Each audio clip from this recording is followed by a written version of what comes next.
Good, fresh morning. She's a bit of a cold one out here. I want to talk about a story from yesterday that I really loved. So, one of my boys had a bit of a rough day at school.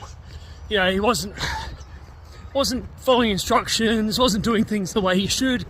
Ended up getting a bit of a write-up from his teacher about it that he had to bring home to us.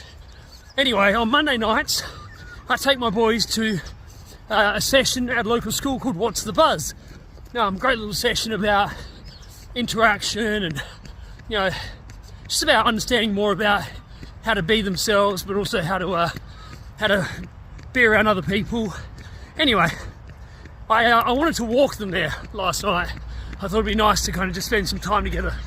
So when I was walking the one that was having the issue at school, we were talking about his day, talking about what happened, what got him where he was, and you know what he could have done differently.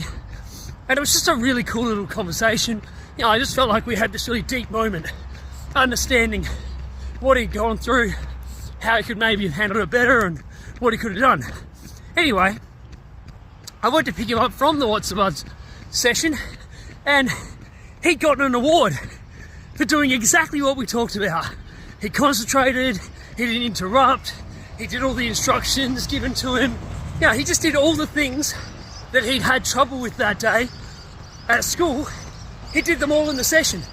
So he'd taken on board what we talked about, and he'd worked on it, changed, and was able to show improvement. I thought, how good is that? How much do we all need to do that from time to time in life? We just need to listen, learn, move forward, and find a way to be a better version of ourselves. Anyway, I just thought it was a good story. Hopefully you take something away from it. I'll see you tomorrow.